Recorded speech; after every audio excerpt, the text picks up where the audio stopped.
J'ai démarré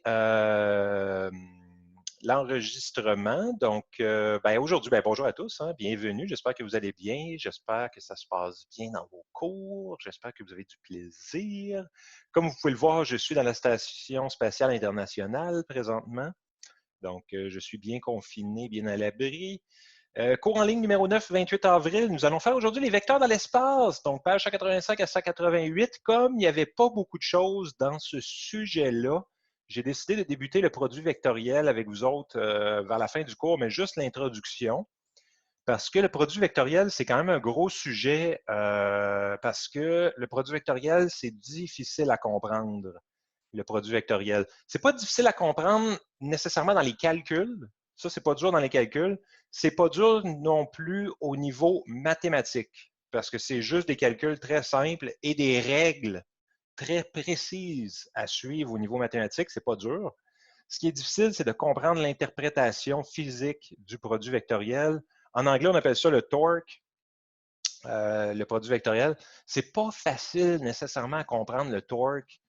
On s'en sert pour calculer les moments d'inertie. Je ne sais pas s'il y en a qui connaissent ça, les moments d'inertie. Est-ce qu'il y en a qui ont déjà étudié ça, les moments d'inertie? C'est un peu les moteurs, l'inertie, non. Oui, oui, c'est au niveau des moteurs, tout à fait. Ouais. Mais bon.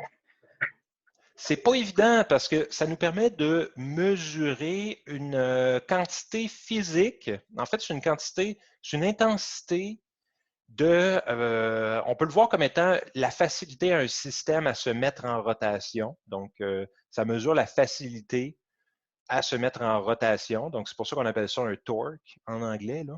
Donc, c'est vraiment pas évident quand même comme concept physique à maîtriser. Donc, je vais le commencer aujourd'hui pour vous laisser un bon 2 semaines pour digérer le produit vectoriel. Aujourd'hui, on va juste faire la partie mathématique. Donc, vous allez pouvoir digérer les maths. Puis une fois qu'on va digérer les maths, on va digérer le concept physique du torque.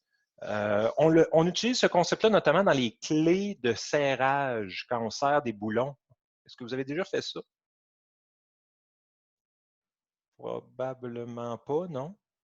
Ah oui, oui, oui, oui, Afado a déjà fait ça. Clé de serrage. Exactement, exactement. Dans le système impérial, on utilise des livres-pouces, tout à fait. Des clés dynamométriques, exactement, Zedine. OK, fait que vous avez déjà fait ça au moins. Ça vous permet d'avoir une petite idée de la chose. Si jamais vous n'avez aucune idée de c'est quoi, c'est pas grave, on va le faire ensemble. Mais tout d'abord, j'aimerais débuter avec les vecteurs dans l'espace. Est-ce que vous êtes prêts psychologiquement à aller à la page 185, la page dans laquelle on vous montre les vecteurs en 3 dimensions? Donc, on compte sur toi, OK? Oh, vous pouvez compter sur moi. Je vais vous montrer littéralement dans l'espace. Ouais, ça, c'est moi qui est dans l'espace présentement, dans la Station spatiale internationale. Donc, page 185, vecteurs dans l'espace, c'est des vecteurs en 3D. Donc, je ne sais pas si vous en aviez déjà fait des vecteurs en 3D. On n'en fait pas beaucoup au secondaire de ça. On en fait très, très peu. Nous, on fait simplement une introduction parce qu'il y a certains concepts qui nous intéressent dans le sujet. Donc, vecteur dans l'espace, tout simplement, si on veut tracer un vecteur dans l'espace, il va falloir se construire une espèce de boîte pour pouvoir le tracer. Comme par exemple, le vecteur que j'ai là, c'est le vecteur V. Vecteur V dont les composantes sont 2, 3 et 4 qui est tracé. Donc, pour tracer ce vecteur-là, je ne sais pas si vous avez remarqué, mais ce qu'on va commencer par faire, c'est aller sur l'axe des X qui est ici. L'axe des X qui est là ici, je l'ai mis en vert. Là, vous ne voyez pas vraiment beaucoup le vert, hein? Attendez, je vais le faire ça comme ça. Ça, c'est l'axe X. Là, vous le voyez peut-être un peu mieux. Ouais, là, vous le voyez mieux. Donc, l'axe des X qui est ici, je vais l'identifier un peu mieux comme ça. Ça, c'est l'axe X. Ça, c'est l'axe Y. Et ça, c'est l'axe Z. Donc là, on a fait le choix de mettre le X là. Mais on pourrait faire le choix de mettre le Y là. On pourrait faire le choix de mettre le X là. C'est tout simplement une question de choix, hein, lequel des axes on met où, tout simplement. Et là, si vous remarquez, pour tracer le vecteur 2, 3, 4, qu'est-ce qu'on fait? On avance de 2 sur l'axe X, comme ça ici. On avance de 2. On avance de 3 sur l'axe Y. On avance de 3 sur l'axe Y. Et ce qu'on va faire, c'est qu'on va se tracer une parallèle à l'axe Y et une parallèle à l'axe X. Donc, en fait, ici, on a une espèce de parallélogramme. je ne sais pas si vous remarquez, qui va nous permettre d'aller chercher le point ici, qui est le point 2, 3, 0.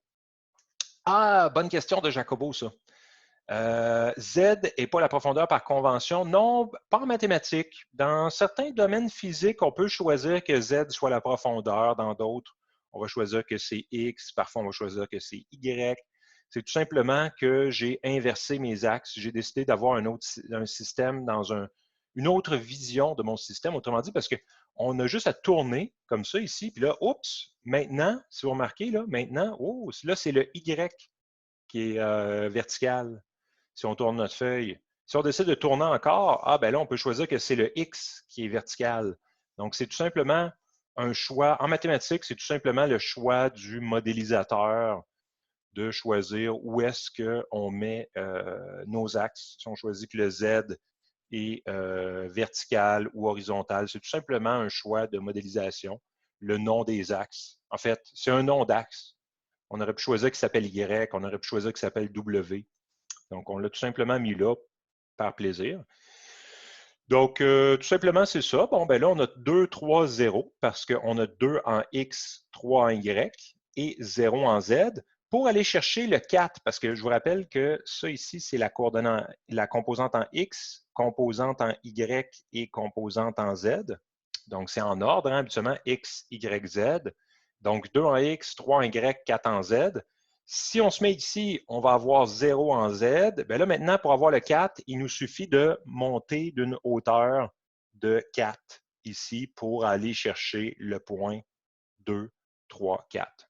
Puis pour tracer notre vecteur, bien là, on part de l'origine jusqu'au point 2, 3, 4. Aviez-vous déjà vu des dessins comme ça en 3D de vecteurs ou non? C'est la première fois que vous voyez ça, peut-être? C'est dans vos notes de cours, hein? Ah oui, OK, OK, c'est bien si vous aviez déjà vu ça.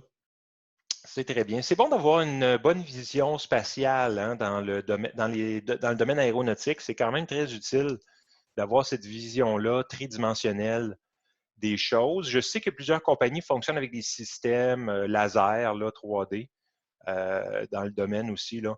Exactement dans le dessin industriel. C'est vraiment très intéressant d'avoir cette vision-là.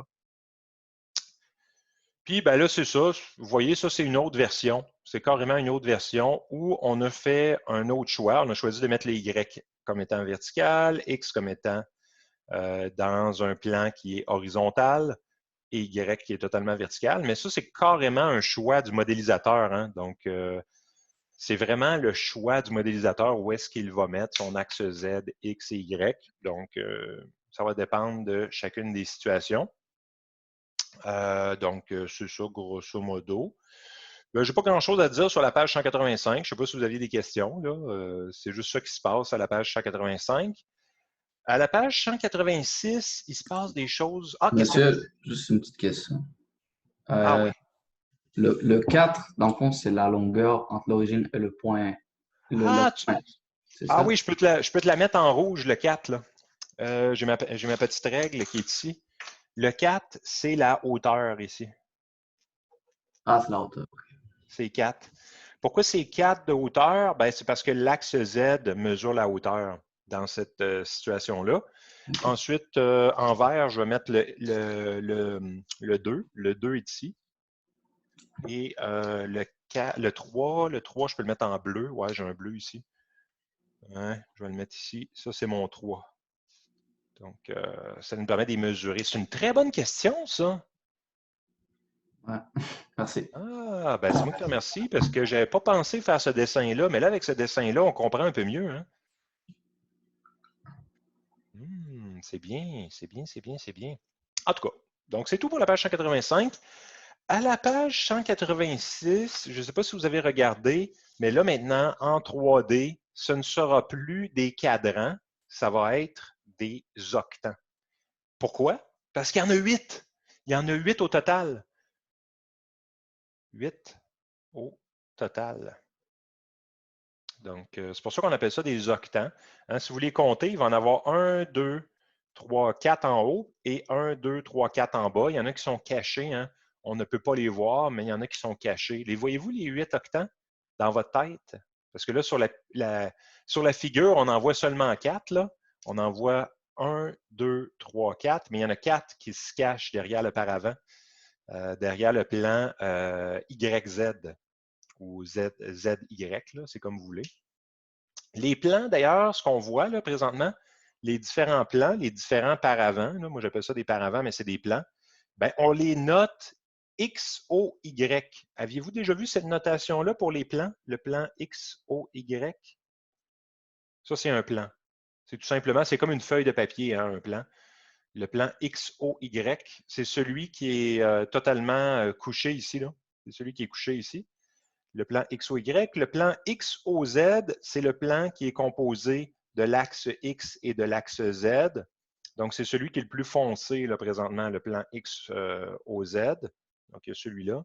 Il y a le plan aussi YOZ, donc le plan YOZ, qui est le plan qui est ici, là, qui est celui composé de l'axe des Y et de l'axe des Z. Donc, je peux vous les identifier. Ça, c'est le plan XOY. Après ça, il y a le plan XOZ. XOZ qui est le plus noir là, de tous les plans. Et finalement, il y a le plan YOZ qui est celui-là là, qui nous empêche de voir de l'autre côté. Là. Donc, c'est ça, grosso modo, pour les plans. Chose importante ici. Chose très, très importante parce que je vais vous demander de tracer en 3D.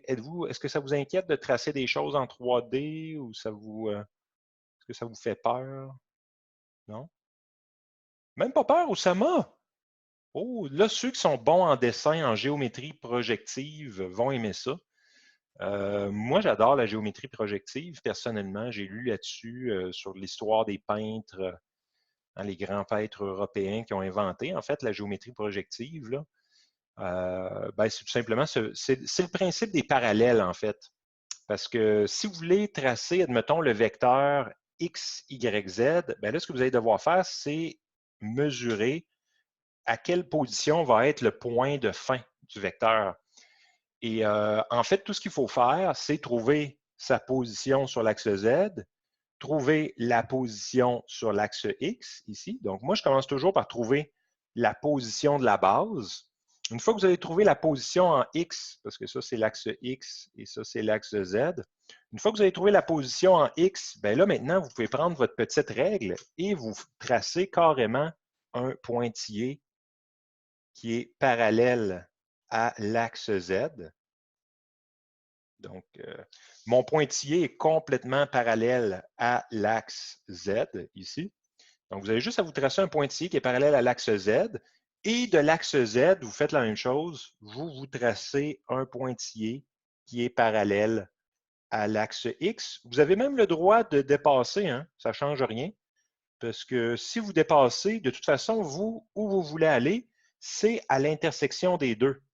Donc, une fois que vous allez être à l'intersection des deux, ça vous donne la position du point X, 0, Z.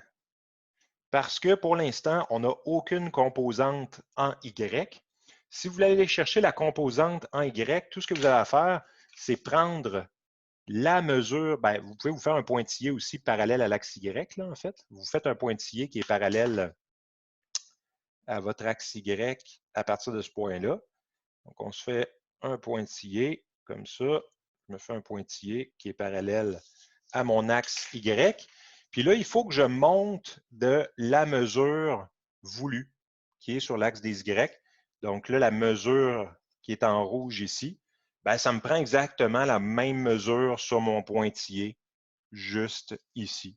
Donc, j'ai exactement la même mesure en rouge ici que là. C'est juste que là, ici, qu'est-ce qui se passe? Pourquoi je pars d'ici? Bien là, c'est pour avoir l'aspect de profondeur, d'avoir le 3D, en fait. Donc, aviez-vous déjà fait ça ou c'est la première fois que vous faites du 3D avec des plans et des vecteurs dans l'espace? Vous en aviez peut-être jamais fait, hein? Des vecteurs en 3D.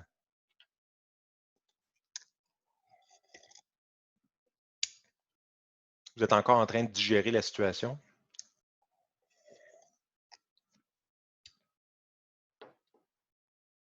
Pas si compliqué? Bon, OK.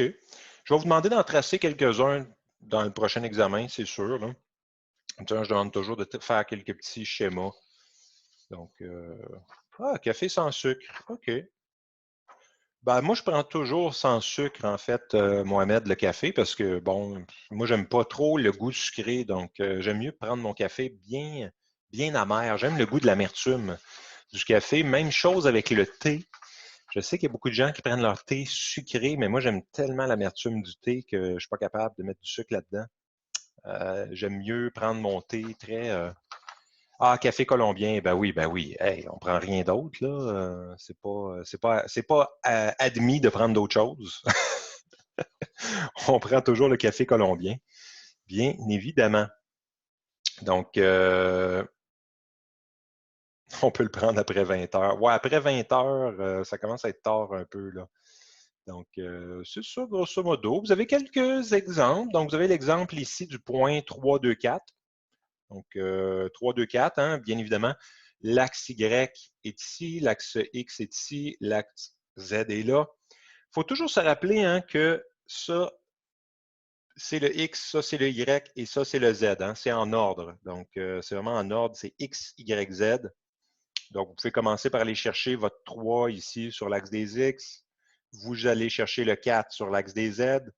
Vous trouvez l'intersection des deux. Ça ici, ce point-là, ça vous donne le point 3, 0, 4. Une fois que vous avez le 3, 0, 4, bien là, vous pouvez monter de 2 parallèles à l'axe Y pour aller chercher votre point 3, 2, 4. Donc, c'est tout simplement ça. Là. Il est déjà fait, en fait. Donc, c'est juste des exemples. Même chose si vous voulez aller chercher le point 3, 2, moins 4.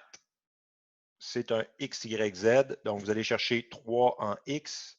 Là, pour aller chercher du négatif sur l'axe des Z, par contre, il faut aller par là. Il faut aller derrière le plan XY. Donc, il faut aller par en arrière. Je ne sais pas si vous voyez bien le 3D. Donc, on recule de 1, 2, 3, 4. Donc, ça ici, c'est moins 4 hein, sur l'axe Z. Donc, on recule, on va chercher l'intersection entre X et Z. Donc, ça va être 3, 0, moins 4. Une fois qu'on a ça, on monte de 2 selon une droite qui est parallèle à l'axe Y. Donc, c'est juste ça, en fait, pour tracer en 3D. Et je fais ça vite. Arrêtez-moi si jamais vous trouvez ça difficile ou si jamais il y a quelque chose. C'est parce que moi, l'affaire, c'est que je le vois tout de suite. Là. C'est comme instantané. Pour moi, j'ai la vision du 3D total, là, global, parce que quand j'étais petit, ben moi, les jeux vidéo 3D existaient. Hein. Je ne sais pas, ça existait, les jeux vidéo 3D. Donc, depuis ce temps-là, j'ai développé ma vision 3D parce que j'ai joué à des petits jeux sur la Nintendo 64 qui étaient 3 dimensions. C'était la Nintendo 64, la PlayStation et tout ça, là, dans mon temps. Fait que c'était 3D. Donc, le 3D, je connais bien ça. Là. Je le vois. J'étais là-dessus quand j'étais petit. Donc, ça m'a comme rentré dans mon imaginaire. Puis, en plus, à l'époque, c'était vraiment 3D, c'était vraiment des polygones. Hein. C'était très mathématique comme 3D. Là. C'était très polygonal dans ce temps-là. Je pense que j'ai joué beaucoup à l'époque à Mario 64. Sur Mario 64, j'ai joué beaucoup à l'époque. Mais c'était excellent comme jeu. Puis c'était très polygonal, hein, donc c'était très mathématique le truc. Donc, c'est ça, grosso modo. Donc là, il faut identifier les 8 sommets. Ben, c'est pas si pire. Là. Je vais commencer par le plus facile. Là. Je vais commencer par lui, qui est celui qui est à l'origine. Donc, lui, ça va être 0, 0, 0. Hein.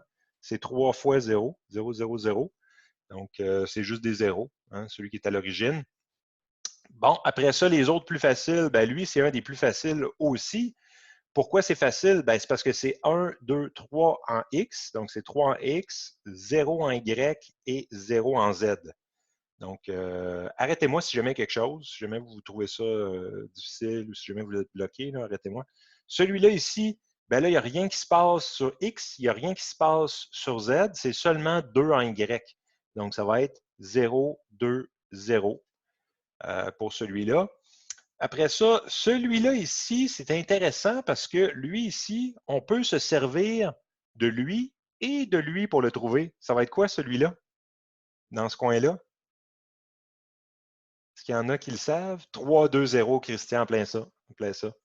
3, 2, 0.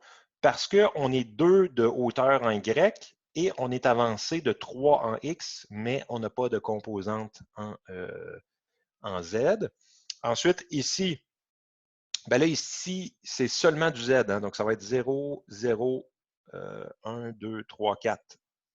Oh, est-ce qu'il y a une question? J'ai entendu quelque chose. Question, question. Ah, pas de question? OK. Arrêtez-moi si jamais il y a quelque chose. Moi, je le vois trop bien, là. Quand je le vois trop bien, ça devient trop facile pour moi. Ben là, je suis à 4. Il faut juste que je monte de 2 en Y. Donc, ça fait 0, 0, 2, 2, 4. 4. En plein ça, à Nice. Ouais, ouais, ouais. Pour lui ici, ben, on est déjà à 4 en Z, mais on se tasse de 3 en X. Donc, ça va être 3, 0, 4. Et finalement, ben là, pour lui, on est tout simplement parti de 3, 0, 4 et on monte de 2 en Y. Donc, 3, 2, 4. Et voilà. Comment vous trouvez ça? Non, c'est bien. Bon, OK, Mohamed trouve ça facile, mais ça dépend. Si on voit le 3D, c'est très facile. Si on ne voit pas le 3D, ben, c'est très difficile. C'est ça, en fait, ça dépend de notre vision spatiale. Il y a des gens qui l'ont, des gens qui l'ont moins. Moi, c'est ça, j'ai grandi dans le 3D avec les jeux vidéo 3D de l'époque, là, sur PlayStation, Nintendo 64. Donc, moi, je le vois bien, là, naturellement. Il faut juste faire une projection sur les axes et puis Ah, c'est bien. Ben oui, Anis, en plein ça. C'est une projection, en fait. On peut le voir comme ça. Oh, Jacobo qui a grandi avec Fortnite. C'est pas. Moi, j'ai jamais embarqué dans ces affaires-là. C'est trop avancé pour moi. Moi, j'aime les affaires un peu plus basiques, là. Les affaires, ces affaires-là là, de jeux en ligne, là. Moi, j'aime pas ça jouer avec d'autres mondes en passant.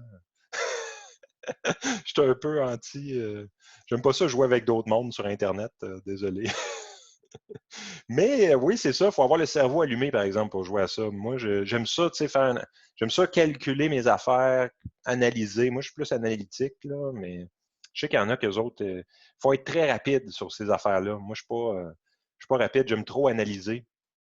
Donc, moi, je suis pas là-dedans, là, malheureusement. Donc, c'est ça, grosso modo. Page 187, c'est fait. Est-ce que j'avais d'autres choses à dire? Ah, page 188, oui. Ah, là, il se passe des choses. Là, il se passe des choses à la page 188.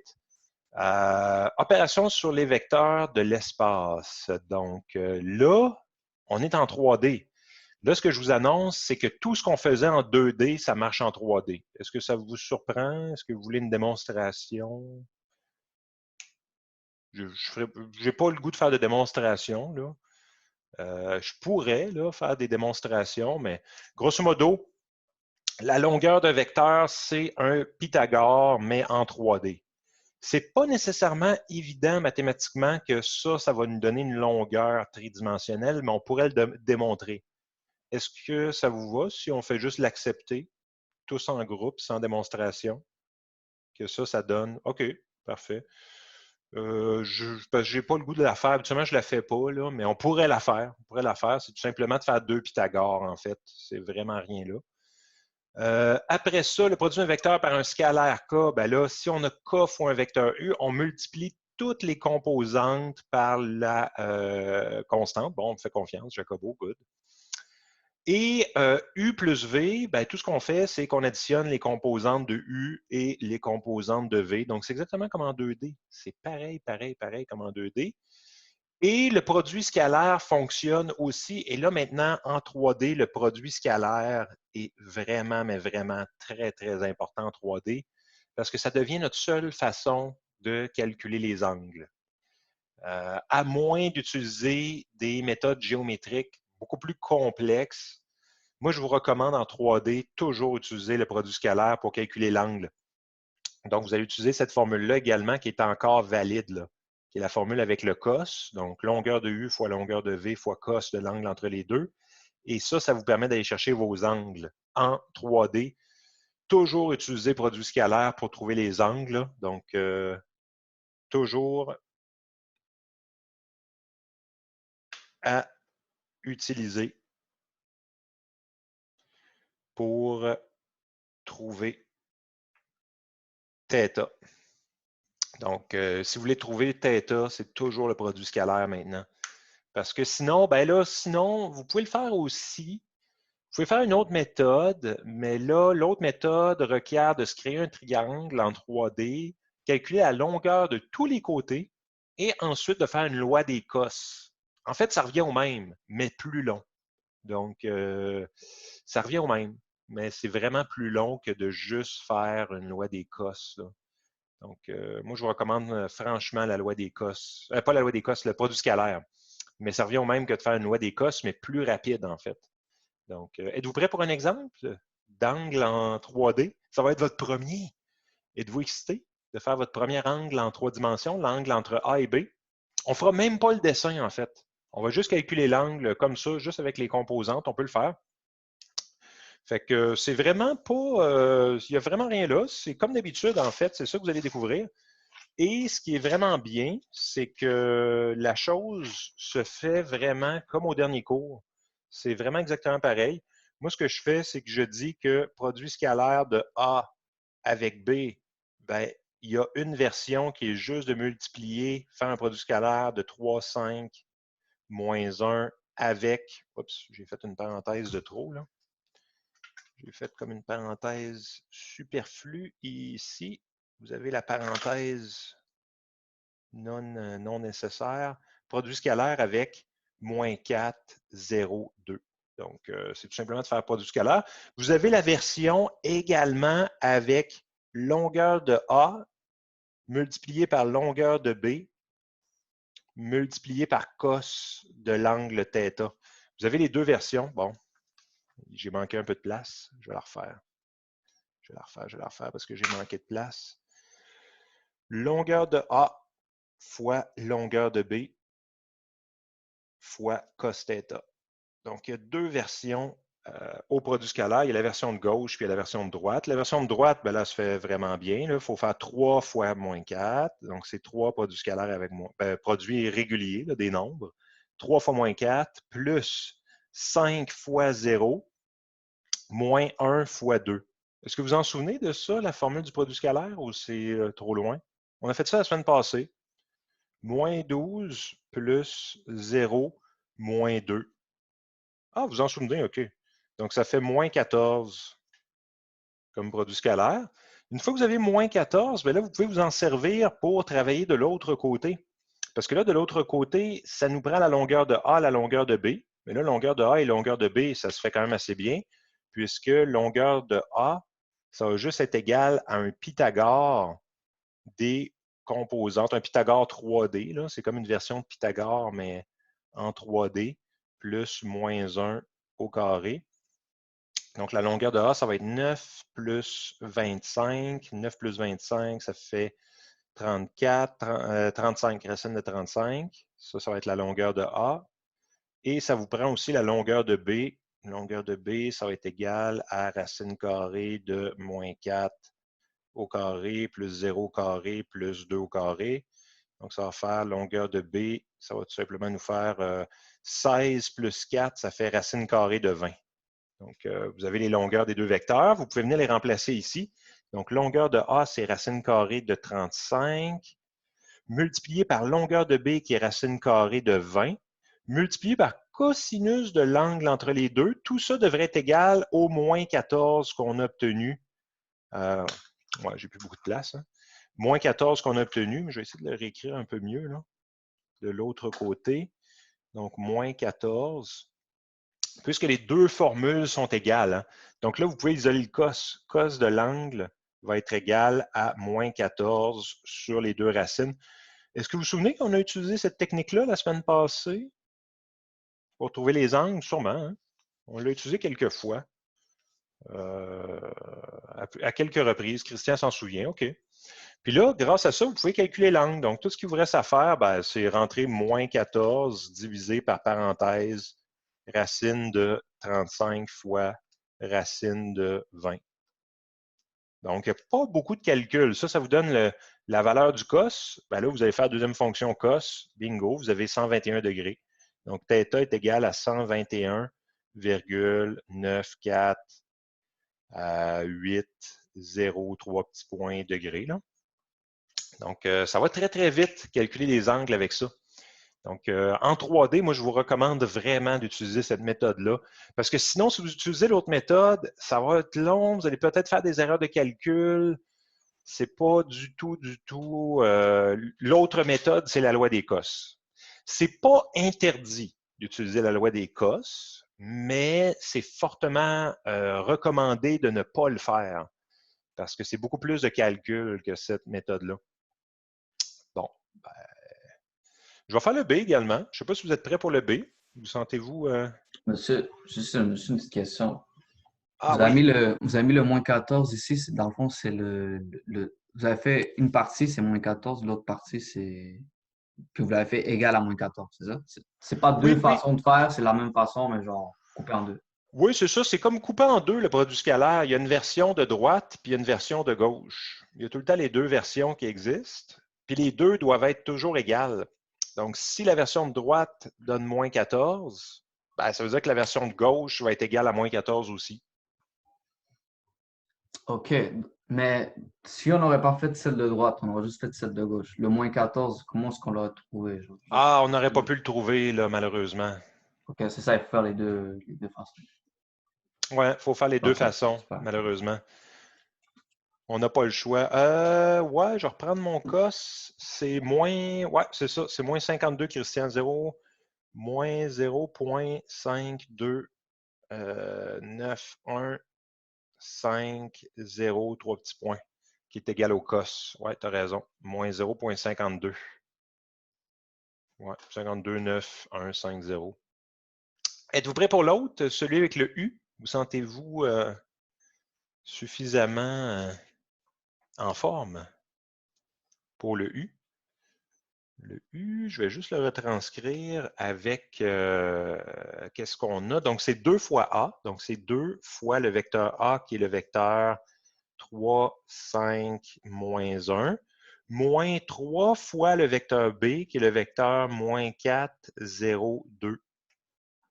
Donc, c'est juste d'effectuer le produit scalaire, hein, ben, le produit par une constante, en fait, c'est tout simplement une constante qui multiplie un vecteur. Donc, il s'agit juste de multiplier chacune des composantes. Ça va faire 6, 10, moins 2. Plus, ben là, on va distribuer le moins 3. Donc, ça va faire 12, 0, moins 6. Ça, est-ce que vous trouvez ça bien? De faire un produit par une constante? Produit d'un vecteur par une constante, on multiplie chacune des composantes. OK. Chacune des composantes x, y, z, x, y, z. Ça se passe bien. Puis là, maintenant qu'on a nos deux vecteurs ici, ben là, on peut additionner simplement les x avec les x. Donc, ça va faire 18. On additionne les y avec les y, ça fait 10. Puis les z avec les z, donc moins 8 ici. Et ça nous donne les composantes du vecteur U. On en a besoin parce qu'on veut trouver l'angle entre B et U. C'est ça le but ultime. Puis on réutilise encore une fois le produit scalaire, hein, le produit scalaire de U, produit scalaire avec B. Il y a deux versions à ça. Il y a la version 18, 10, moins 8. Produit scalaire avec moins 4, 0, 2. Ça, c'est la première version. Et il y a la version de gauche aussi, qui est tout simplement la longueur de U fois la longueur de B fois le cosinus de l'angle entre les deux. Il y a toujours deux versions produit scalaire. C'est ça qu'il faut retenir, en fait. Il y a la version avec les composantes, puis il y a la version avec longueur et angle. Les deux sont égales. Il me semble que la dernière fois, je l'avais montré d'où ça venait, non? Il me semble que oui, hein? J'avais montré d'où ça venait. Il y a une projection orthogonale. Quand on a un vecteur de déplacement, un vecteur de force, il y a une projection orthogonale. Puis qu'est-ce qu'on calcule? C'est la longueur de la projection orthogonale multipliée par la longueur de l'autre vecteur. Donc, c'est pour ça que ça vient de là, ici. Là. Donc, j'avais peut-être pas démontré, entre guillemets, la version avec les composantes. Là. Il y a peut-être ça que j'ai oublié de faire. Mais bon, C'est pas trop grave. On va faire 18 fois moins 4. 18 multiplié par moins 4, plus 10 multiplié par 0, moins 8 multiplié par 2. Ça fait moins 40, moins 72. Moins 72 plus 0, moins 16. Donc, ça fait moins 88.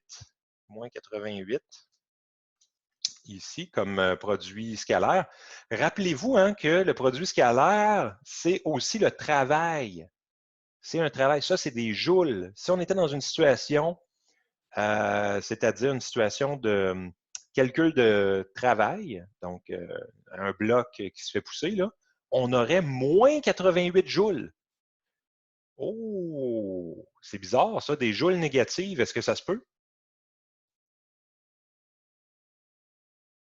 Ah ben oui, Fernando, ça se peut. Ça se peut. C'est rare qu'on en calcule, mais ça se peut. Comme par exemple, on peut calculer le travail effectué par le frottement. Donc, ça, c'est quand il y a un frottement, admettons. C'est ça, dans l'autre sens. Quand il y a un frottement, ça va générer des joules négatives, en fait. Ça s'oppose à notre force, à ce qu'on veut mesurer, en fait, comme déplacement. Ça s'oppose au déplacement qu'on est en train de faire. Donc, des forces de frottement, ça va être comme ça. Là. Ça va générer des, ouais, c'est ça. C'est ce que ça veut dire, en fait. Nous, on va obtenir des moins, mais physiquement, ça veut juste dire opposé, exactement. Ça veut juste dire que c'est opposé, en fait. Mais mathématiquement, on va obtenir des moins. Là, ça paraît bizarre d'avoir des joules négatives, mais c'est correct.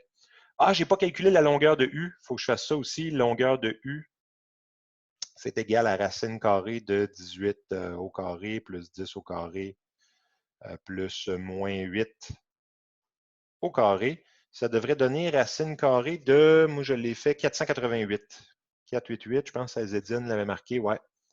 Square root 88, racine 88, Mohamed aussi. Donc, on va avoir racine 488 multiplié par racine de B, longueur de B c'est 20, multiplié par cos de θ qui va être égal, ben là le produit scalaire, on sait, c'est moins 88, donc moins 88. Donc, on peut isoler notre cos. Cos de θ, ça va être juste moins 88 sur racine 488 fois racine de 20. Bon, je ne fais pas tous les calculs, mais je vais vous donner l'angle au moins, le θ. Je vais le faire juste ici.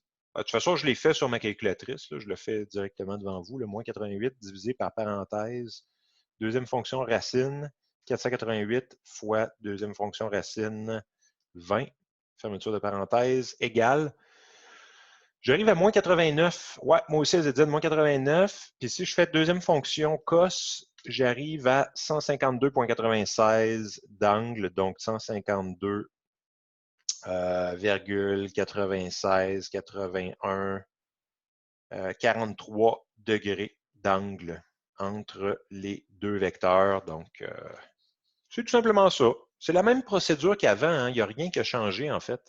C'est juste que, bon, là, on est à 3 composantes. Est-ce que ça vous inquiète d'être à 3 composantes? Ou ça va? Ça va à date? Ah, OK. La semaine prochaine, on va aller à 4 composantes, puis je vais vous demander de faire le graphique. Est-ce que. Non, c'est pas vrai. C'est pas vrai, c'est pas vrai, c'est pas vrai. Ça serait tellement drôle, par contre, de voir votre réaction. Ben oui, ça existe 4. Ben oui, ça existe. En mathématiques, on travaille toujours à n composantes. Donc, on peut en avoir 4, on peut en avoir 5, on peut en avoir 6, on peut en avoir 7, on peut en avoir 12, on peut en avoir 2500 composantes. Il n'y a pas de problème avec ça. Et ça peut être ce que tu veux. Ça peut être ce que tu veux, en fait. Pour nous, en mathématiques, il n'y a aucun problème avec ça, en fait. La quatrième, on peut s'en servir pour mesurer le temps. On peut s'en servir, si vous voulez, là, vous pouvez vous en servir pour mesurer le temps. Vous pouvez vous en servir pour mesurer la pression barométrique. Vous pouvez vous en servir pour mesurer la température. Vous pouvez vous en servir pour mesurer ce que vous voulez. Vous la mettez dans la quatrième et voilà. Il n'y a pas de problème et on peut modéliser ça comme. C'est au choix du modélisateur. On peut avoir infinité de composantes, si on veut, même dans nos vecteurs. Mais là, ça, c'est un autre sujet, là, infinité de composantes. Je ne vous demanderai pas ça, rassurez-vous. Nous, on va s'arrêter à 3, malheureusement. Mais ça existe. Ça existe, 4 composantes et plus, tout à fait. Et c'est ça, c'est très utile, les vecteurs, hein, sachez-le. J'ai découvert qu'en informatique, cette session-ci, la classe vecteur dans le C++ est une classe très, très, très utile dans les langages de programmation. Hein. Pour ceux qui connaissent ça, là, la classe vecteur, c'est une classe qui est optimisée au niveau de ses algorithmes de tri. Donc, les algorithmes de tri sont optimisés avec la librairie standard du C++. Donc, c'est quand même très utile. Oui, la classe vecteur Azedine dans le C++ est très, très utile parce qu'on a des outils qui sont développés et optimisés pour cette classe-là. Très, très utile en programmation notamment. Là. Donc, c'est ça. Probablement que les systèmes avioniques des avions doivent être programmés dans des langages comme ça, je ne sais pas. Je ne sais pas. Je ne sais pas dans quel langage. Dans quel langage c'est programmé? C'est vous les professionnels. C'est programmé en quoi? En Linux? OK. Ouais, mais Linux, on peut faire ce qu'on veut sur Linux. On peut faire du C, C++. C'est en Linux. Ben, c'est probablement Linux, C++, hein, Zedine, probablement. C'est ce que je pense, moi aussi, parce que c'est ça qui est le plus optimal, en fait, qui est le plus optimisé pour le développement logiciel. C'est plus rapide, c'est ça. C'est plus proche des processeurs. Ah, les scripts, c'est pas très fiable et c'est pas très... Ouais, quand c'est hardware, c'est plus C++. Ouais, au niveau des systèmes avioniques, ça devrait être ça. Des fois même, c'est plus ancien que ça. Là. Si vous tombez sur des appareils un peu plus anciens, là, j'ai vu des étudiants travailler sur des chips 8 bits, 16 bits. Là, on tombe en assembleur. Ouais, là, on tombe en assembleur. Ça, moi, j'ai déjà travaillé là-dessus. Là. C'est pas évident quand même là, pour les nouveaux, là, ceux qui débutent. Là. Il n'y a pas beaucoup de. C'est quand même assez complexe. Il faut bien comprendre les concepts de piles, d'appels. Et c'est pas évident, mais bon, je ne sais pas si vous allez en faire. Je pense que oui, vous allez en faire un peu. Vous en faites un peu dans les systèmes numériques, là, vous allez en faire quand même dans le cours, mais ce n'est pas le but ultime pour vous. Donc, ça va être très bien. Donc, ça, c'était la page 188. Là, je suis en train de chercher ma page. Oups, j'ai perdu ma page. Là, je suis en train de chercher ma page 189. Ah, je l'ai ici, ma page 189. Là, je ne vais pas tout faire à la page 189 parce que là, la page 189, c'est vos exercices, en fait. Mais je voulais en faire quelques-uns. Je vais sauter le 1. Le 1, c'est juste d'identifier les coordonnées des sommets. Ça, je pense que vous allez être correct. C'est le numéro 2 que je veux faire parce qu'on vous demande de dessiner 2 vecteurs dans l'espace, calculer le vecteur somme, représenter le vecteur somme et calculer l'angle entre les 2 vecteurs. Est-ce que ça vous fait peur de faire ça ou ça va? Ça peut faire peur à certains. Je vais me chercher un peu de papier dans ma station internationale pour vous le faire. Ah, jamais peur, Mohamed? Ah ouais. Ah bon. OK, ben, ça veut dire que ça se passe bien, tant mieux. Je vais vous le faire juste par exemple, comme ça vous allez en avoir quelques-uns en exemple. Donc, vous allez en avoir quelques-uns que j'ai fait aujourd'hui. Je vais juste mettre ma feuille ici. Là, ce qu'il faut commencer par faire pour les représenter en 3D, commencez-vous par vous tracer vos axes. Donc, moi, je vais prendre ma règle. Je vais prendre ma grosse règle verte parce que j'aime mieux cette règle-là. Puis, je vais tracer mes axes. Donc, je vais me tracer un axe comme ça, un axe vertical, comme ça. Comment est-ce que je l'ai appelé, cet axe-là? Bon, je l'ai appelé Y. Donc, j'ai l'axe vertical, je l'ai appelé Y. C'est ce qu'on fait la plupart du temps dans le cours. Donc, c'est ça. Vous pouvez contester si vous voulez, mais les notes de cours sont déjà faites. Donc, on est mieux de garder ça. Là. Donc, ça, c'est mon axe des X. Donc, j'ai mon axe des Y, mon axe des X. Tout ce qui me manque pour être en 3D, c'est un axe des Z. Donc, je me trace un axe Z ici. Donc, lui est un peu comme ça, hein? L'axe Z. Donc, ça ressemble à ça. Ça, c'est mon axe Z. Donc, ça, c'est un dessin 3D, là. Êtes-vous émerveillé présentement à la maison ou ça va? Hein, vous voyez comment c'est beau, le 3D. Ça... Bon, puis là, maintenant, il faut que je regarde mes composantes pour voir jusqu'où il faut que j'aille. Donc, j'ai 2, 1, 5. Bon, je vais faire 5. Donc, je vais faire 5 graduations. 1, 2, 3, 4, 5. Si vous avez du papier quadrillé, c'est mieux, hein, avec du papier quadrillé. C'est beaucoup mieux que moi, là. 1, 2, 3, 4, 5. Et 1, 2, 3, 4 et 5 ici. Donc, prenez-vous du petit papier quadrillé si vous voulez faire un meilleur dessin que moi, là. Moi, ça ne sera pas non plus le meilleur dessin de tous les temps, là. Et là, les deux vecteurs que je veux tracer, c'est le vecteur A et le vecteur B. Donc, je vais vous les mettre ici, là. A, c'est égal au vecteur 2, 1, 5. Et le vecteur B, c'est égal au vecteur 2, 1, moins 5. Donc, on a les composantes ici des deux vecteurs. Et il faut tracer ça en 3D. Donc, c'est ça. Moi, ce que je commence par faire, je commence par fabriquer ma base. Donc là, il faut se souvenir que ça, c'est les X, ça, c'est les Y et ça, c'est les Z. Donc, la base est toujours constituée de X et de Z dans ma situation. Donc, je vais commencer par constituer ma base pour le A. Donc, j'ai besoin de 2 en X et de 5 en Z. Donc, je m'en vais jusqu'à 2. Donc, 2, 1, 2, je suis là. Donc, je vais faire un point ici. Puis, je m'en vais à 1, 2, 3, 4, 5 en Z. Donc, je vais me faire un point là. Et là, je sais qu'il faut que je me fasse un parallélogramme. Donc, c'est ce que je vais faire. Vous avez le droit de l'exagérer, hein, si vous voulez. Vous pouvez même le faire aller jusque-là.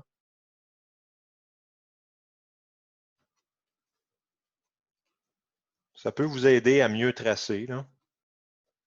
C'est pas nécessaire, mais bon, c'est pas non plus. Et là, le parallélogramme, il faut que ce soit parallèle. Ben, ce que j'ai tracé là, c'est parallèle à l'axe des X, hein, bien évidemment. Là, il faut que je m'en trace une qui est parallèle à l'axe Z et qui passe par mon point. Je vais le faire aussi. Celle-là, je vais l'arrêter ici parce que ça ne donne rien de continuer, là, mais je pourrais continuer si je voulais. Donc là, j'ai ce point-là. Et là, ce point-là, ce qui est bien, c'est que ce point-là est de. C'est quoi les coordonnées de ce point-là que j'ai mis ici? C'est quoi les coordonnées? 2 en X. Combien en Y? 0. 2, 0, 5. C'est le point 2, 0, 5. Là, tout ce qui me manque, c'est 1 en Y pour gagner. Donc, il faut juste que je monte d'une unité. Donc, je pourrais me faire un petit pointillé, mais il ne sera pas très gros parce que il faut que je monte uniquement de une unité. Donc, ça, c'est à peu près une unité. Et j'arrive ici. Donc, ça, c'est l'endroit. Je peux vous l'identifier ici. 2, 1, 5. C'est le point 2, 1, 5. Et c'est ça mon vecteur A. Donc, je peux le faire en rouge, mon vecteur A. Je vais le faire en rouge, celui-là. Il part de l'origine et il se rend jusqu'à ce point-là, qui est le point 2, 1, 5. Donc, j'ai tracé mon premier vecteur en 3D. Avez-vous fait la même chose chez vous? Venez-vous de tracer le premier vecteur en 3D de votre vie? Comment vous vous sentez maintenant? Vous avez atteint un niveau de maîtrise. Ah, premier vecteur en 3D de ta vie, toi aussi, André? C'est-tu ton premier avis? Ou c'est ton. On se sent bien, hein, après avoir atteint ce niveau-là de Ah, wow! Là, on se sent bien, là. Là, on se sent heureux, là. Après avoir atteint. Non, on se sent pas bien, Oussem. Oussem, il se sent pas bien. Mais Oussem, c'est rare, là. Il y a toujours quelque chose. Ah, pas de l'origine? Ah, t'es pas content de l'origine? Ah, dommage. Ah bon. Ah, premier pour Bader aussi, c'est bien, c'est bien, c'est bien. Donc, ça part de l'origine et ça se rend 2, 1, 5. Donc, c'est juste ça. On peut faire le B maintenant, si vous voulez. Bon, c'est pas plus difficile de faire le B. Donc, c'est 2 en X, 1, 2, on est déjà rendu. C'est moins 5 en Z, par contre. Oh là là là là là. Là, il faut retourner par en arrière. Donc, il va falloir qu'on agrandisse notre axe des Z. Donc là, je viens de l'agrandir et je vais faire ma graduation 1, 2, 3, 4 et 5. Donc là, j'ai fait ma graduation sur l'axe Z. Donc, ah, vous ne voulez pas le faire débuter de l'origine? Ben, c'est où que c'est dit, c'est dit? Non, je n'ai pas dit. On peut le mettre où on veut. On peut le mettre où on veut, en fait. Moi, je l'ai mis de l'origine, mais c'est pas obligatoire, mais c'est beaucoup plus facile à tracer si on le met à l'origine, Outsem, parce que sinon, c'est difficile. C'est difficile à tracer. Moi, je préfère le mettre là. Ben, je vous conseille aussi de le mettre là, parce que sinon, déjà en 3D, c'est très difficile à tracer. Si vous ne le mettez pas à l'origine en plus, ça va être encore plus difficile. Bon, je vais faire la même chose pour le B. C'est 2, 1, moins 5, donc c'est la même chose. Je vais faire mon pointillé. Donc, je vais prolonger mon X dans ce sens-là. On a le droit de dépasser, bien évidemment. On va prolonger le Z à partir du Z de façon parallèle. On a le droit de dépasser, il n'y a pas de problème. L'intersection des deux, ça, c'est le point de coordonnées 2, 0, moins 5. Mais là, il faut absolument augmenter notre Y de 1 unité. Donc, on va monter parallèle à l'axe Y de 1 unité pour arriver ici à peu près. Donc, j'ai monté de 1 unité de façon totalement verticale pour atteindre cette position-là, qui est la position 2, 1, moins 5. Ici, puis ça nous permet de tracer notre vecteur B. Vecteur B, donc ça, c'était le vecteur A. Ici, je vais l'appeler A. Le vecteur B, je vais le mettre ici. Je vais le faire relier ce point-là à l'origine. Encore une fois, voilà le vecteur B. Donc, vous avez vos deux vecteurs. Et là, il faut calculer l'angle entre les deux. Et là, vous voyez que graphiquement, c'est très difficile. Très difficile géométriquement, bien, très difficile. Pas impossible, pas très difficile. Ça ne va pas vous prendre une après-midi. Ça va vous prendre peut-être 10-15 minutes.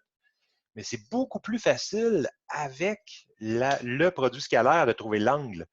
Parce que là, géométriquement, moi, ce que je veux, c'est l'angle ici. C'est ce θ-là entre les deux vecteurs. Donc, c'est pour ça que je vous recommande d'utiliser le produit scalaire. On veut le vecteur somme aussi, donc je vais aller le chercher, je vais le faire en vert, le vecteur somme. Ça va être bien de le tracer graphiquement aussi, le vecteur somme. Vous allez pouvoir voir le parallélogramme se générer avec le vecteur somme, et ça va être très, très beau. Donc, le vecteur somme, ça, c'est le vecteur A plus B. Bien, le vecteur A plus B, c'est juste d'additionner les composantes. Donc, ça va être les composantes 2, 1, 5, plus les composantes 2, 1, moins 5, 2, 1, moins 5.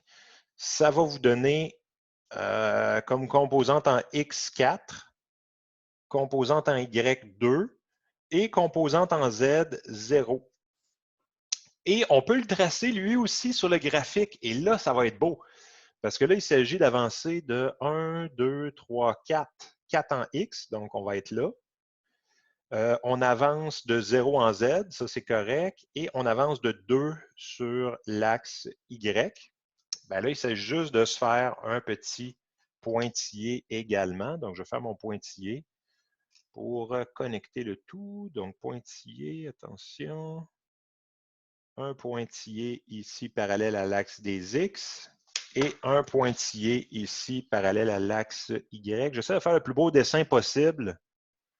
Là, jusqu'à maintenant, c'est pas si mal. Donc, je me suis fait deux droites parallèles. Et maintenant, tout ce qui me reste à faire, ben, c'est relier mon vecteur de l'origine jusqu'à ce point-là. Hein. Ce point-là ici, ça, c'est le point de coordonnées 4, 2, 0. Il ne me reste plus qu'à relier ça à l'origine, ici. Et ça me donne mon vecteur somme. Ça, c'est la somme de A plus B. Puis là, souvent, les gens me demandent, ouais, mais là, si on avait utilisé la méthode du parallélogramme, ben, on peut. On peut l'utiliser, la méthode du parallélogramme. Regardez, si je prends le vecteur A, Là, on va voir si j'ai bien fait mon dessin. Si je prends mon vecteur A, je le glisse jusqu'au bout du vecteur B. Bien là, je peux mettre mon vecteur A ici aussi. Ça, c'est le vecteur A que je peux mettre là. Donc, mais c'est un peu plus, bon, c'est un peu plus difficile à tracer en 3D. Là. Je ne sais pas si vous, votre dessin est suffisamment à l'échelle pour que ça marche. Là. Puis là, regardez, si je prends mon vecteur B, je le glisse parallèlement et j'arrive directement ici et j'ai ma méthode du parallélogramme. Ici, ça, c'est le vecteur B. Donc, j'ai encore mon parallélogramme et la somme de A plus B, c'est bien la diagonale du parallélogramme. Bon, là, ça commence à être un dessin chargé, par contre. Je ne sais pas si vous voyez encore les choses là, sur ce dessin-là. Il commence à être chargé un peu. Là. Il y a beaucoup de stock là-dessus. Là. Mais bon, c'est ça qui se passe, grosso modo, en 3D. Donc, c'est beau. Hein? Y avait-il d'autres choses? Donc, ça, c'était calcul vecteur somme. Représenter graphiquement A plus B, on vient de le faire. Là, ils veulent qu'on calcule l'angle entre A et B. Bien là, après, ça se fait bien. A et B. Ah, pour les empennages, oui, c'est vrai, les empennages, je n'avais pas pensé à ça. C'est vrai que c'est une belle application aussi. Donc, bon, maintenant pour l'angle, ben, on peut faire produit scalaire de A avec B. Ben, ça va être égal à 2, 1, 5. Produit scalaire avec 2, 1, 1, moins 5. C'est aussi égal à la deuxième version qui est longueur de A fois longueur de B fois cosinus de l'angle entre les deux. Donc, les deux versions existent toujours hein, au niveau du produit scalaire.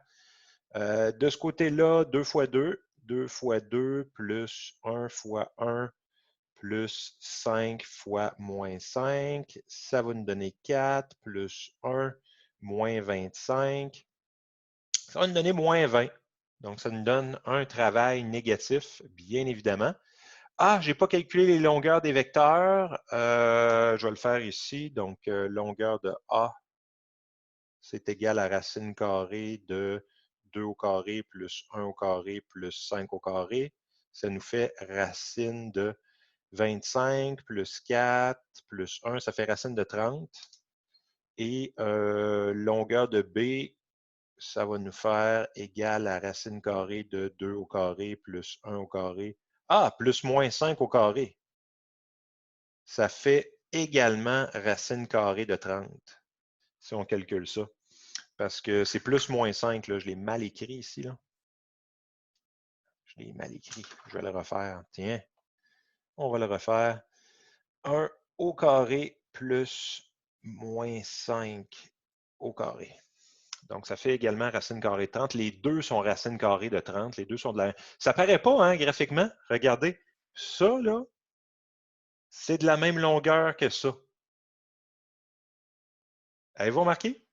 Les deux vecteurs sont de la même longueur, mais en 3D, il y a de la perspective. Là. Donc, A a l'air plus court parce qu'il vient vers nous, en fait. Ce A-là, il vient vers nous, donc il a l'air très court. Donc, mais ce n'est pas nécessairement le cas.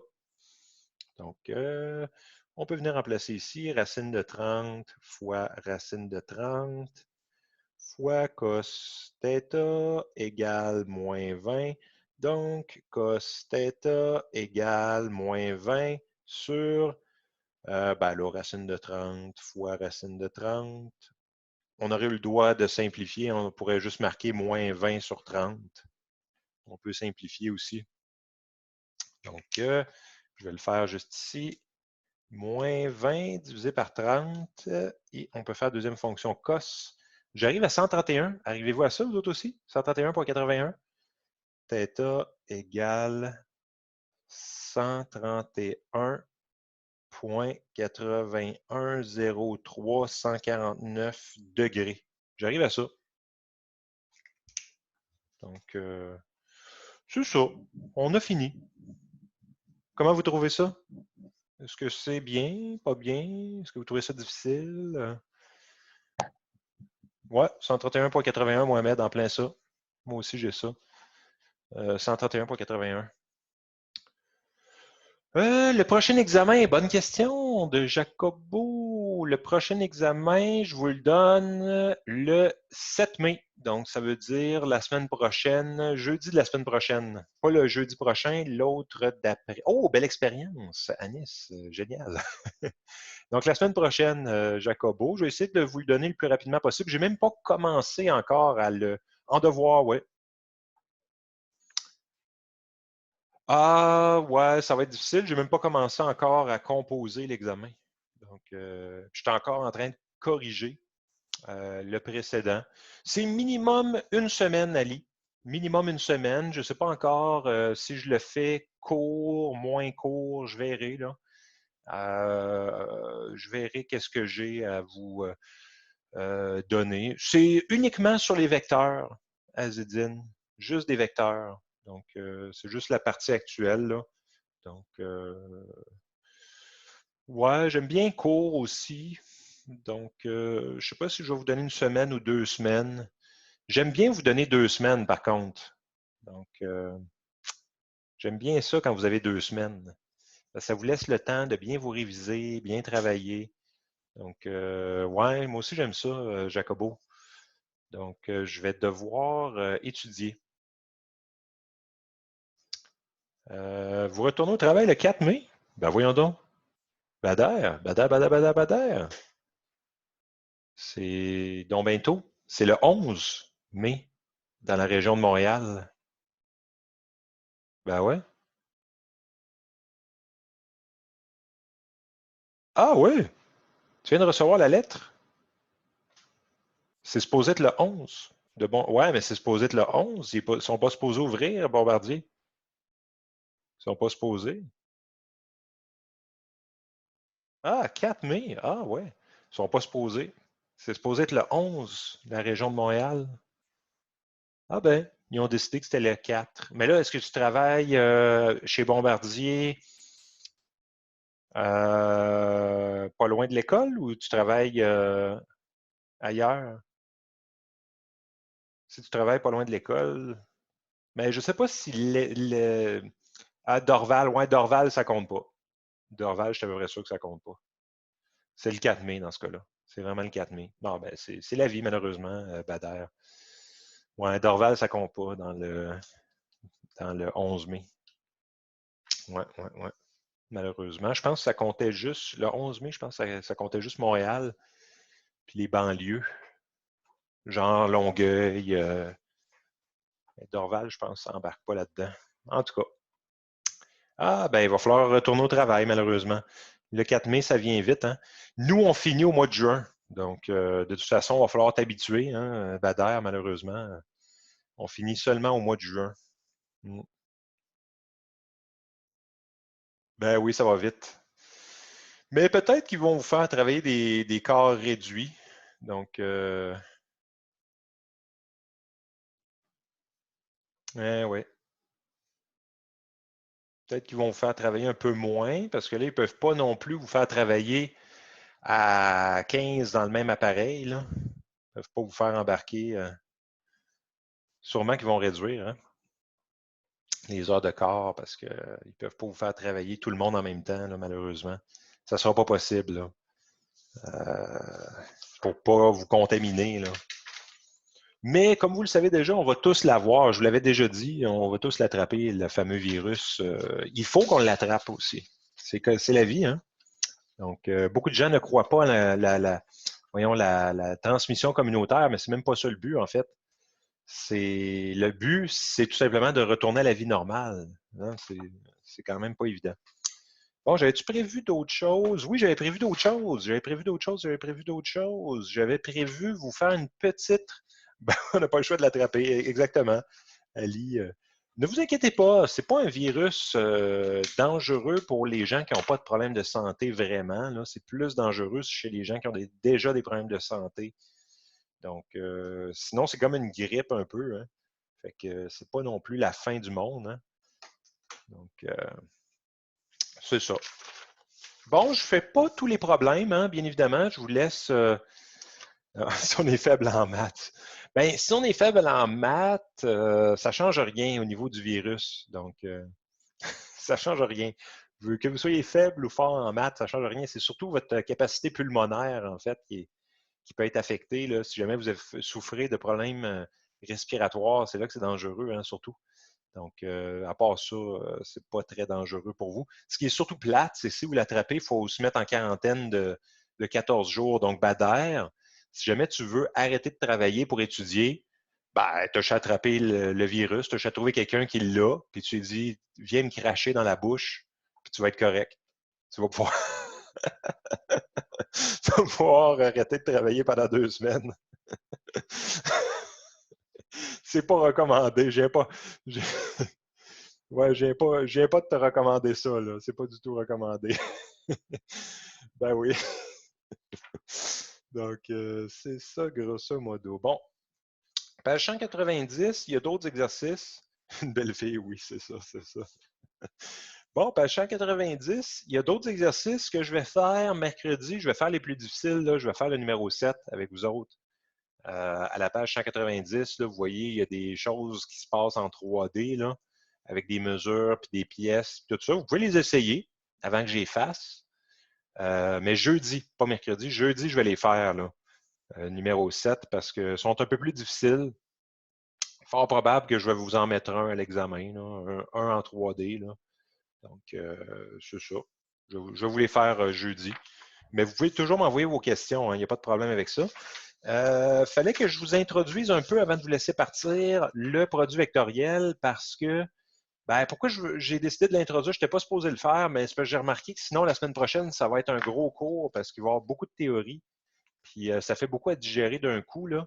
Donc, je fais juste une petite introduction pour vous définir c'est quoi le produit vectoriel. Donc, le produit vectoriel, là, maintenant, c'est comme une multiplication de vecteurs, mais là, maintenant, on utilise la croix, on utilise le X. Ce n'est pas la même chose que le produit scalaire. Hein? Faites attention parce que le produit scalaire, c'est ça. Produit scalaire. Le produit scalaire, c'est U point V. Donc, produit scalaire, c'est le point. Produit vectoriel, c'est la croix. Donc, pour les vecteurs, il y a 2 produits. Ça vous choque, hein? Là, vous êtes très, très choqués. Il y a 2 multiplications possibles pour les vecteurs. Donc, ce n'est pas comme les nombres réguliers, hein, les nombres réels. Les nombres réels, il y a juste une multiplication possible. Pour les vecteurs, il y a le produit scalaire et le produit vectoriel. Puis là, vous allez me dire, ouais, mais ça sert à quoi? Le produit vectoriel, très, très pratique en mathématiques. Pourquoi? Parce que regardez sa définition. La direction est perpendiculaire au plan formé par U et V. Donc, si vous regardez le dessin, vous avez le plan formé par U et V. Bien, le produit vectoriel est perpendiculaire aux 2 autres vecteurs. Donc, ça vous génère un vecteur qui est perpendiculaire. Très pratique si vous cherchez une perpendiculaire. Ça va vraiment vite. Vous avez juste à faire un produit vectoriel, puis bingo, vous avez une perpendiculaire à n'importe quel plan. Dès que vous avez 2 vecteurs formés dans ce plan-là, bien, vous avez directement une perpendiculaire. Son sens est donné par la règle de la vis ou de la main droite. Je ne sais pas s'il y en a qui la connaissent, la règle de la main droite ou la règle de la vis. Est-ce que vous la connaissez, cette règle-là? Ah, vous avez fait hier? Bien, bien, bien, bien, bien. Ah, c'est bien. C'est bien, c'est bien. Vous connaissez déjà la règle de la main droite, autrement dit, pour les champs électriques. Juste hier. C'est bien, c'est bien, c'est bien. Donc, ça, c'est une des applications du produit vectoriel. Ça nous permet de connaître la direction, en fait, du champ électromagnétique, là, donc, que vous avez fait hier. L'avez-vous vu comme un produit vectoriel ou vous avez juste vu comme étant le champ électrique dans un fil, j'imagine, dans un... Vous avez-vous fait les fils? OK, vous avez juste vu, OK. OK, OK. Juste le champ électrique, OK, OK. Donc, c'est bien quand même. Et la longueur, ben là, la longueur, il faut faire très attention parce que regardez la formule de la longueur. Rien compris, OK. Ah, pauvre badin. Ben, peut-être que tu vas plus comprendre aujourd'hui là, ou la semaine prochaine. La semaine prochaine, on va plus en détail. Donc, peut-être que là, ça va t'aider à comprendre en électricité aussi. Là. Donc, là, je ne sais pas si vous avez remarqué, mais la dangerosité de cette formule-là, là, ça ressemble à quoi, ça? Ça ressemble à... scalaire. Ça ressemble au produit scalaire, quasiment pareil. C'est juste que là, c'est un sin. Ben oui, regardez. Produit scalaire, là, avec le point, non seulement c'est déjà mélangeant qu'il y en ait deux, mais l'autre formule, c'est U, longueur de U fois longueur de V, exactement pareil, fois le cosinus de l'angle. Donc, produit scalaire, c'est avec cos. Produit vectoriel, c'est avec sin. Là, il faut vraiment faire attention. Puis, dans tous les examens, il y a toujours quelqu'un qui se trompe. Tout le temps, quelqu'un qui se trompe, malheureusement. Mais c'est comme ça. Puis, je vais vous montrer pourquoi c'est un sinus au lieu d'un cosinus. La version sinus nous permet de mesurer la rotation, en fait. Parce que le but du produit vectoriel, pour nous, ça va être de mesurer la facilité à un système d'entrer en rotation. Donc, on veut maximiser le sinus. On veut vraiment que le sinus soit le plus grand possible. Donc, le meilleur sinus, c'est avec 90 degrés, là, bien évidemment. Là. Avec 90 degrés, on maximise la rotation. Là. Si vous prenez deux vecteurs, vous avez un vecteur qui est comme ça. Si vous mettez l'autre à 90 degrés comme ça, là, vous allez pouvoir générer une rotation du système. Donc, si vous mettez un pivot, je ne sais pas moi, mettez un pivot ici, mais là, vous allez pouvoir entrer votre système en rotation plus facilement si vous avez un angle de 90. Donc, c'est pour ça qu'on va l'utiliser. Si vous avez deux vecteurs dans le même sens, bien là, vous avez un vecteur qui est comme ça, puis un vecteur qui est comme ça. Les deux sont dans le même sens, même direction, parallèle. Bien là, il n'y a aucune rotation. Là. Ça, c'est zéro rotation. Ça, il n'y a vraiment pas de rotation. Mais quand les deux vecteurs sont perpendiculaires, là, vous générez une belle rotation là, pour les systèmes en rotation. Donc, ça, habituellement, on va utiliser la notion de couple, en fait, en physique. Là. Eux, ils vont utiliser plus cette Ah, ben là, ça va dépendre de la situation, Jacobo. Là. Je fais juste en parler comme ça pour le fun, mais on va le voir plus en détail. Là, c'est juste pour le plaisir. C'est juste une petite introduction. Là. C'est juste pour vous montrer que ben là, si deux personnes poussent dans le même sens, il n'y aura pas de rotation. Si on en a un qui pousse comme ça, puis un qui pousse comme ça, ben là, qu'est-ce qui va arriver? C'est que ça va générer une rotation, soit qui va aller dans le sens horaire ou anti-horaire. Mais pour l'instant, paniquez pas, ça va venir. Là, vous avez le résumé de la règle à vis ou de la règle à main droite. Donc, vous voyez déjà ça. OK, OK. Là, vous avez la règle à vis, règle à main droite. Bon, ben, ça va vous rappeler quelque chose si vous l'avez déjà vu. En fait, la règle à vis, je trouve qu'elle est plus facile que la règle à main droite. Je ne sais pas si c'est laquelle des deux que vous préférez, main droite ou vis que vous préférez. Moi, j'aime bien la vis parce que la vis, on le voit bien. La règle à vis, hein, toi aussi, André. Donc, main droite pour certains, l'autre, c'est la vis. En fait, si on fait le produit, ici, de ce côté-là, on est en train de faire le produit vectoriel de A croix B.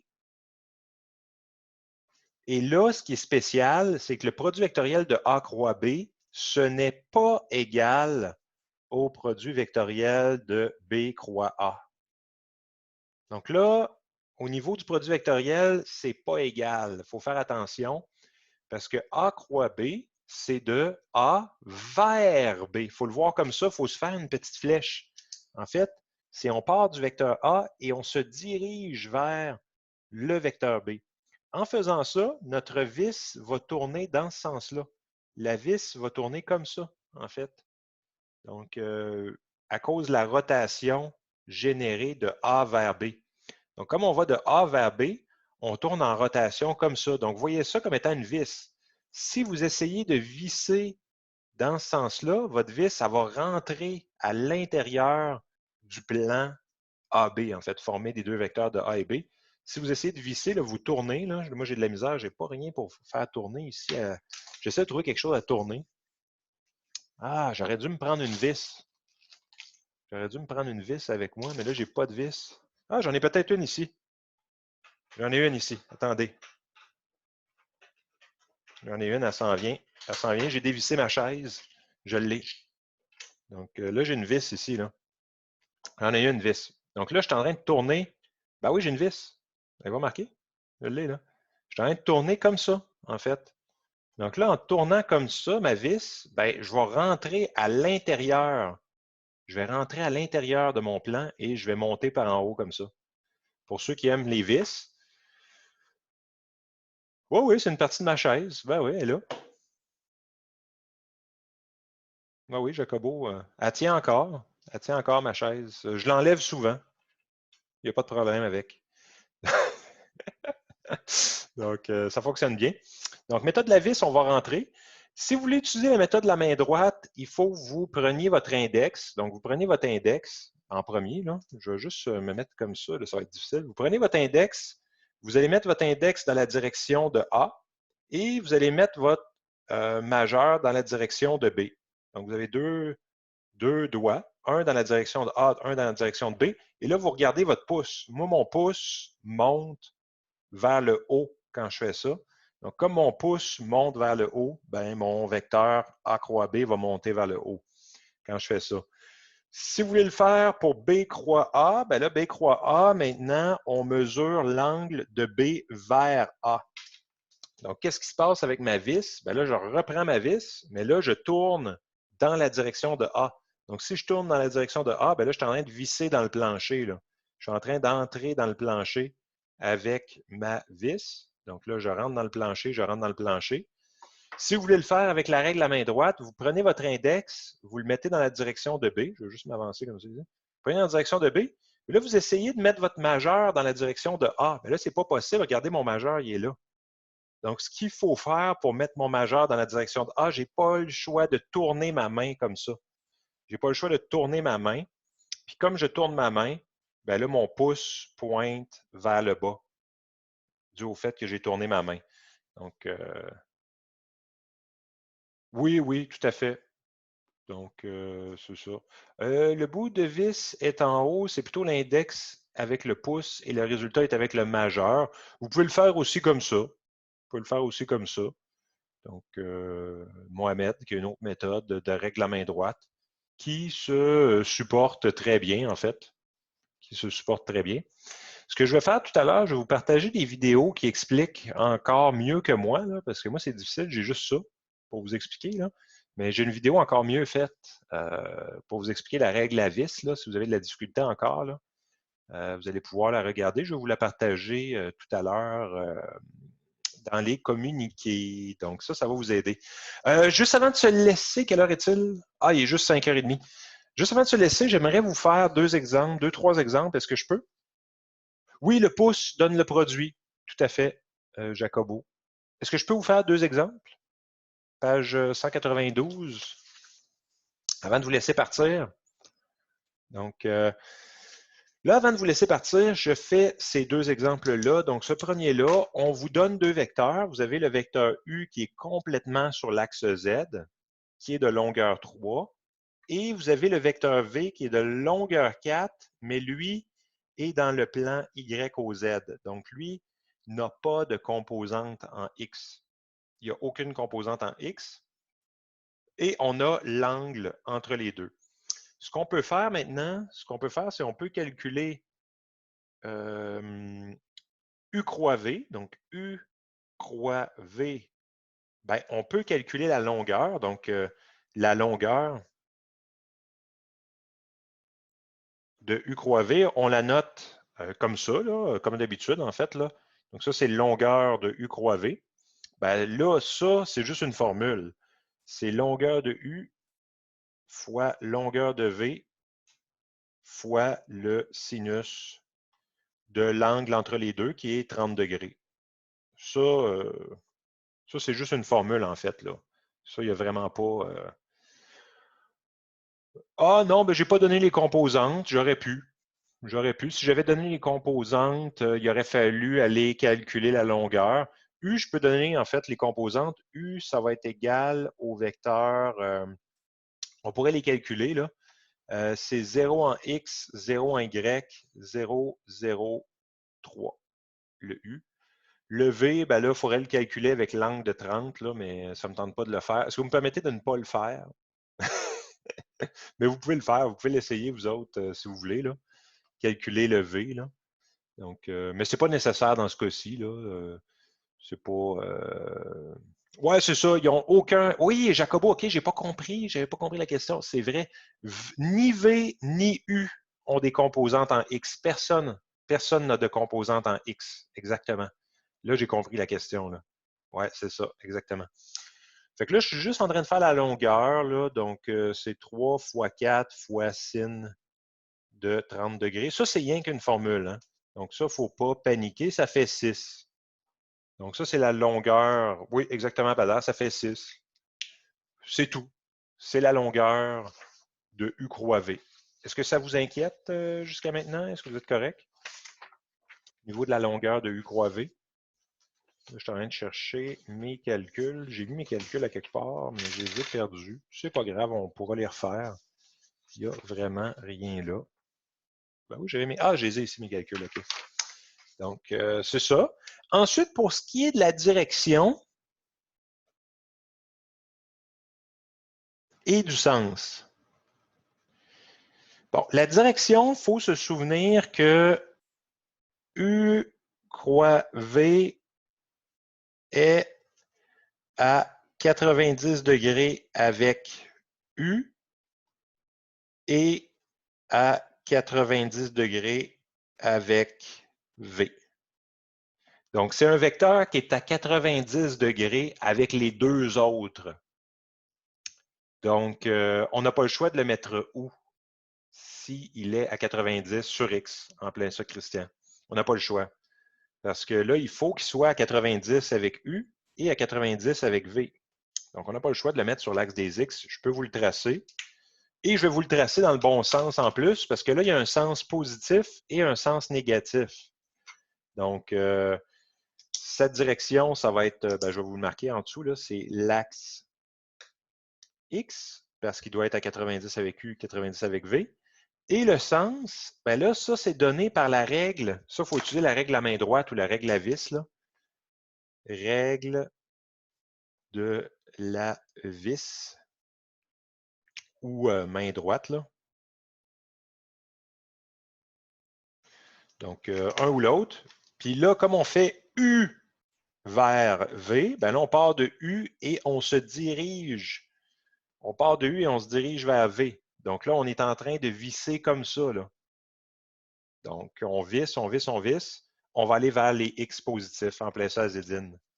Donc, si on vise dans ce sens-là, on va aller par ici sur l'axe des X et ça me prend une longueur environ de 6. Donc, longueur 6 complètement sur l'axe des X. Donc, ça, c'est le produit vectoriel de U croix V directement ici.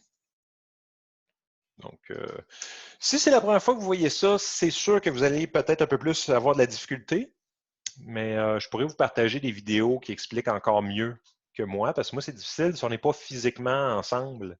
C'est quand même assez difficile de l'expliquer sans être physiquement présent. Donc, c'est ça. Le sens, c'est X positif. X positif.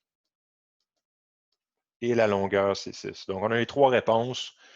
Donc, oui, c'est quand même un peu difficile à cause de ça. Que donne le produit vectoriel de deux vecteurs parallèles? Ben là, si vous avez deux vecteurs parallèles, l'angle entre les deux, c'est 0 degré. Donc,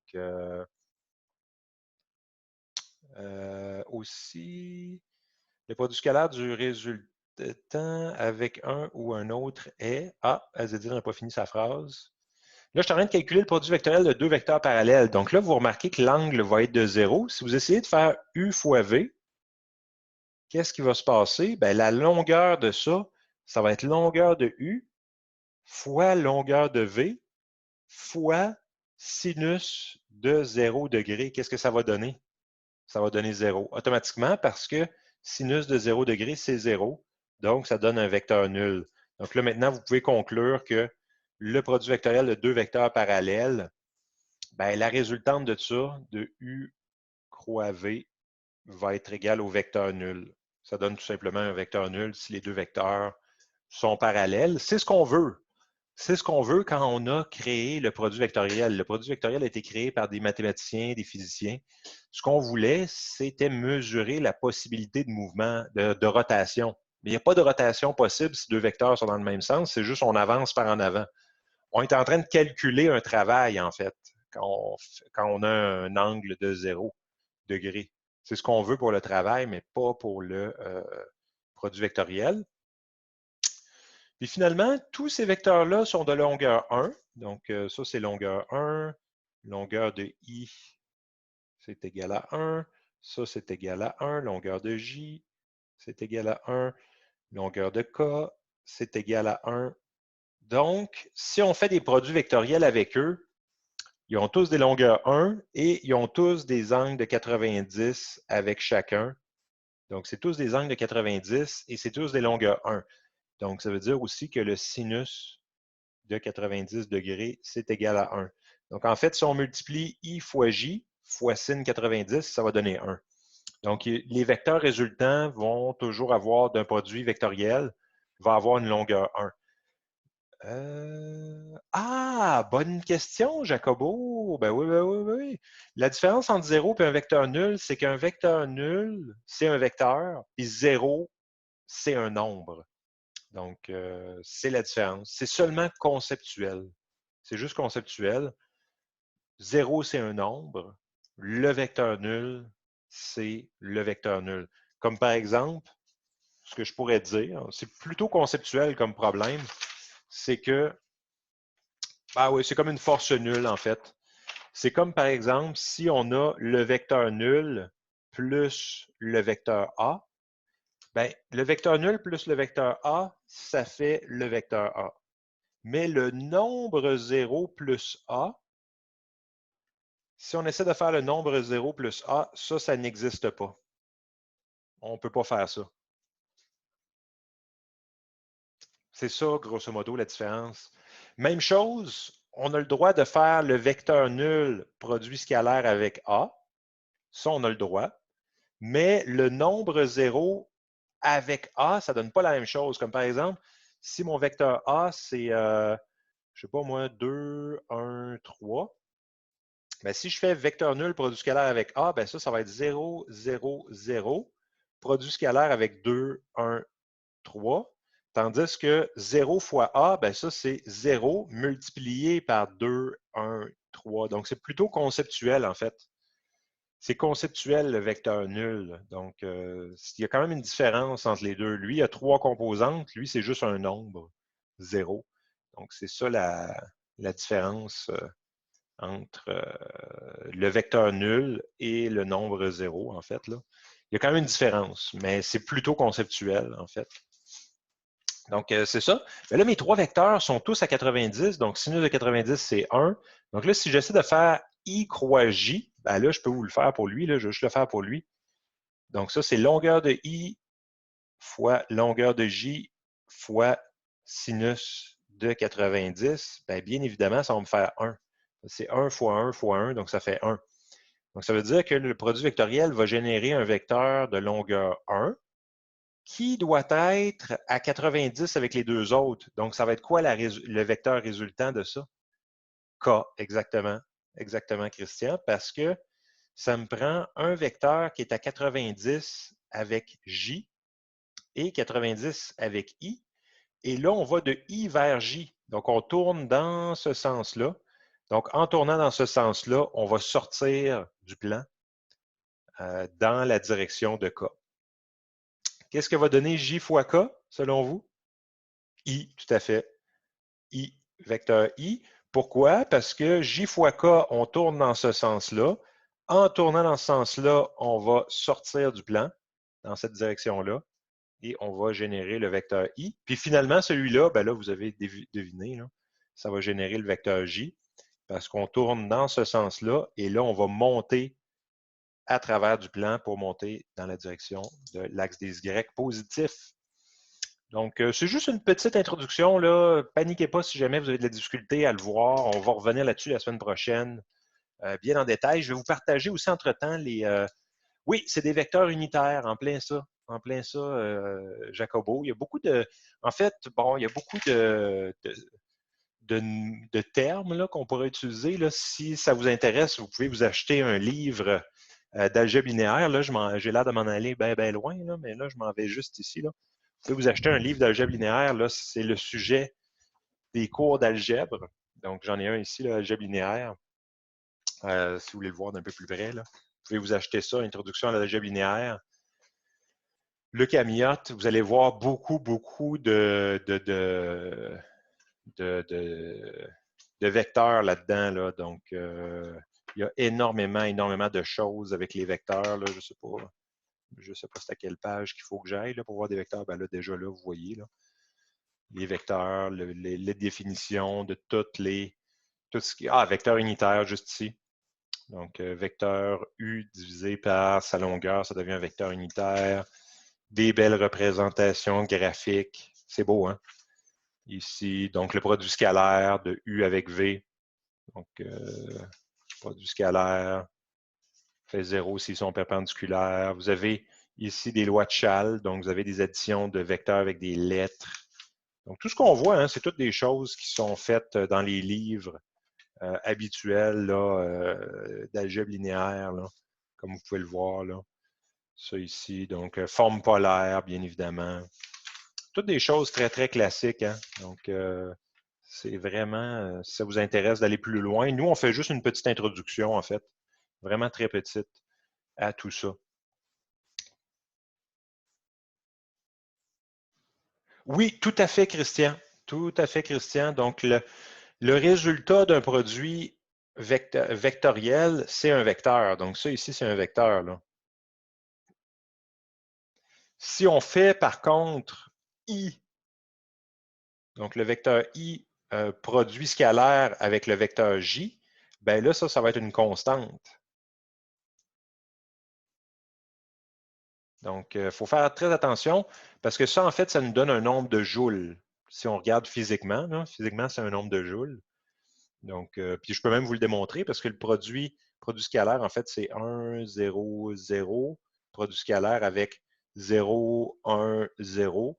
Bien, ça, qu'est-ce que ça va faire? Ça va faire 1 fois 0 plus 0 fois 1 plus 0 fois 0. Donc, ça va faire 0 joules. Si on voudrait calculer des joules. Là. Donc, eux, leur produit scalaire est 0. Donc, ça crée une constante, le produit scalaire. Très bonne remarque, ça, de Christian. Très bonne remarque.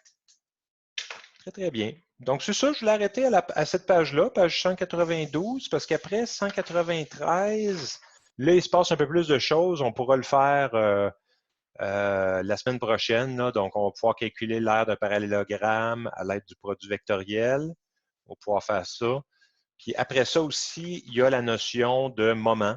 Donc, on va pouvoir faire la notion de moment. La notion de champ électrique, peut-être que je vais en parler un peu. Je pourrais en parler un peu. J'ai mon livre ici. Bien là, vous, en fait, ce que vous aimeriez avoir, c'est ce livre-là, en fait. Si vous aviez ce livre-là, vous auriez toutes les réponses à tout, en fait. Je ne sais pas si vous le voyez bien, là. Ah, voilà. Le Theodore Wildy, électrotechnique, là, ça là-dedans, j'ai tout, là. Regardez-moi ça. Oh, qu'il se passe des choses. Regardez ce monsieur-là. Là. Lui, il comprend qu'est-ce qu'il fait avec cette machine-là. Il comprend tout parce qu'il y a le livre électrotechnique. Et là, avec ça, là, il y a tout. Là, toutes les informations de l'électricité. Je peux vous l'ouvrir. Là, là c'est quand même. Ça coûte cher quand même comme livre, là, mais il y a plein de choses.